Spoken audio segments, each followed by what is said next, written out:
Question 3. What have you learned from your audience feedback? Our target audience was mainly teenagers and young adults from the age of around 16 up to like 24, 25 that were after the particular indie music genre, which is like unique and like artistic music styles, and that are often creative and like different from the popular music, like pop music and stuff that you see on the radio and things like that. For our audience feedback, we asked a variety of people, teenagers of our year, so that's people 17 and 18, and also did media studies, so they'd have a better understanding of the music video. And we asked adults and teachers at the school. From the responses from a teacher, it said that it showed a good element of fun and like childhood fun, so childhood memories, and the seriousness and playfulness was effective against like the new versus old. So we had a serious singing from Ben, who was showing an older character, and then the more playful memories of me, and that kind of represents like the underlying message of it, like however old you are, you can still like reminisce and have that nostalgia of the childhood memories that you have. Which was our aim of the music video. Yeah, so to have that like feeling that the audience could pick up on. Yeah, and that kind of makes it more personal for the music to connect with the audience as they understand and have a connection with it. You can link this part into Stuart Hall's reception theory, as we can see that the audience have accepted our encoded message in the music video. Another teacher said that there was a strong location choice, which was one of our main focuses, because the kind of indie like themes like do it yourself, and it's kind of makeshift, and you work with what you can, instead of it being like a big production where it's all set up and we're just kind of going along with it. And there was a lot of locations that we did. Like it was very rare that you'd see the same location for a different shot, like more than twice if anything. Yeah, and they also picked up on like little parts of it that we put in, like the VHS effects of the fast forwarding and rewinding. That kind of takes the teachers back to when they were children, so even extending our audience to wider and older people, because they have an understanding of how that works. Onto the students, they've given similar feedback to the teachers, but in a slightly different manner and more media orientated, as the teachers didn't actually teach media. They've also commented on the VHS overlays with the pause and resume and the rewind and things like that, and agreed that it gives a more retro feel and again links back to our encoded message of like childhood nostalgia and memories. There's been what went well points of the editing and shots matching the tempo, the split screen effects that we've done showed a good transition of time and different activities that a child could be up to. There was strong editing points with different colour flashes and stuff with when Lewis was playing the drums, and how it synced in with the music, and also the variety of colours kind of helped obey and like show characteristics of the genre, like in Goodwin's conventions.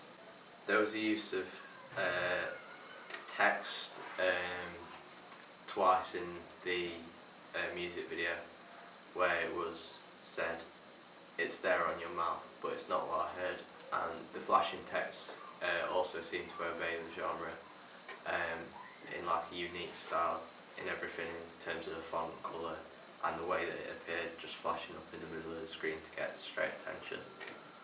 Yeah, so there was a lot of strong points, but there were some improvements for us. It was minor, but they said that they could tell that I wasn't playing the drums. and they was critical over the editing. There's some lip syncing out of time, but I think part of it was just down to the time period that we were given, and that these things probably could have been avoided if we had more time. Part of the reason for this could have been down to the time period that we were allowed and the deadline and things like that. Basically, if we had more time, it would have allowed us to be much more thorough with filming and such, so we could reshoot 5-6 times rather than 2 or 3, and we could get a more perfect final piece to bring together. And then in terms of editing, we'd be able to spend longer, more weeks, fine-tuning it and making it look better in the end. But only 2 minor EBIs that we've been able to understand, and we can carry on to improve into our next productions. There was also some theories brought in through audience feedback. People have looked at postmodernism, which was one of our intentions, to make references from past to present. Things like Pokemon cards and like just old little toys like toy cars and things been brought into modern day music videos, whereas things might be different now in childhood toys with things like electronics, like iPads and things like that. It's brought back a more retro feel of like nostalgia that most people today watching it will be able to recognise, rather than kids nowadays who might have a different childhood memory, which is why the music video isn't aimed at anyone below like 16 or whatever. Another concept is pastiche. So we've already kind of talked about the Pokemon cards, and it's kind of the reference to old video games. So we've got the Game Boy and then the Paperboy overlay within that clip. And the arcade. Yeah, and then the arcade games, and that's kind of changed from, it's kind of been a constant game throughout people's childhoods to whoever's grown up now, but it's kind of adapted over time. So if an old person was to see that, they'd be like, I'll remember that and how it's changed to now, and they'll get that nostalgia feeling of how it used to be to what it is today. Then we've also got the VHS recorder, which again people don't use now, but they'll remember it from their childhood in the 80s, 90s of recording that amateur footage and kind of being a child again, and that kind of links to the inner genre of the film being amateur and how it's taken away from the main big productions, and that they want to stay away from that and create their own independent piece of music. Also, we've looked at Goodwin, which was suggested by the audiences, in that we've been able to meet characteristics of the genre through like the mise en scène, things like that. But we've also been able to link lyrics with visuals, with things such as when it says "there on your mouth" and "not what I heard," as well as "follow the light" when the camera tilts up, goes back down. Things like that. Been able to link it together well.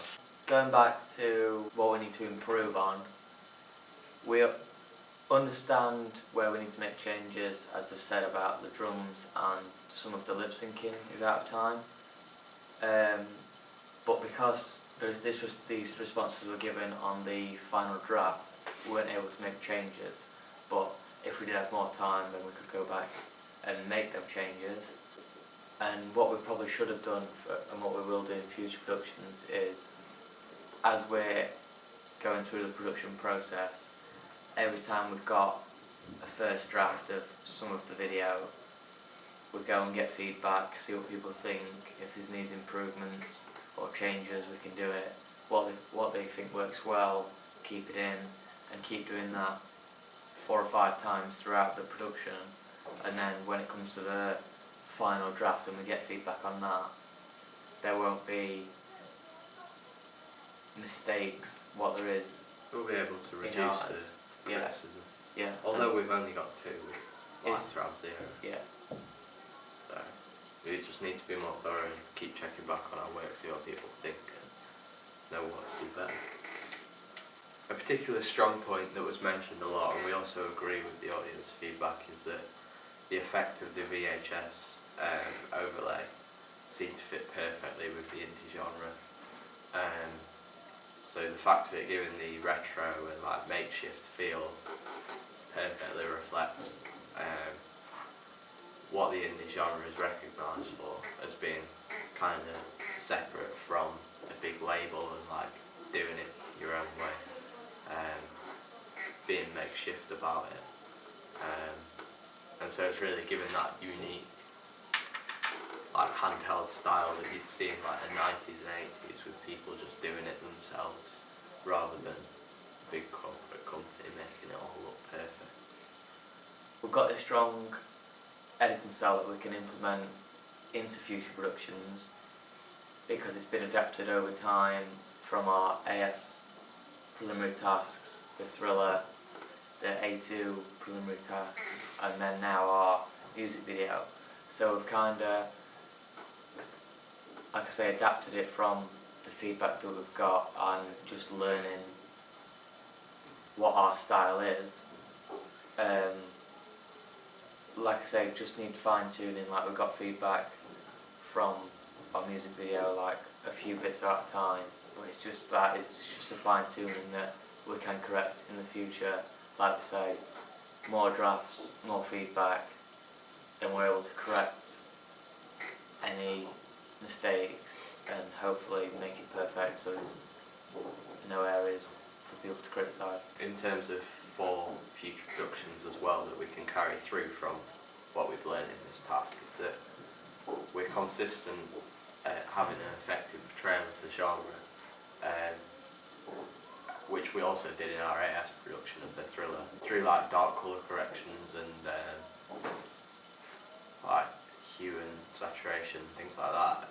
We've been able to really portray like what the meaning was in the AS production, giving it like a grungy look and more negative feel in certain areas where it was relevant, and also including contrapuntal music really helped to like bring out what it was in the AS production.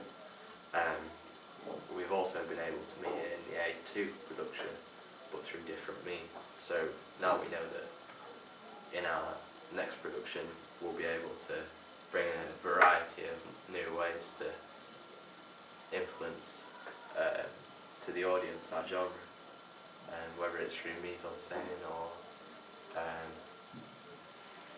whatever it is, camera shots, angle. We've also been able to do it in post-production as well.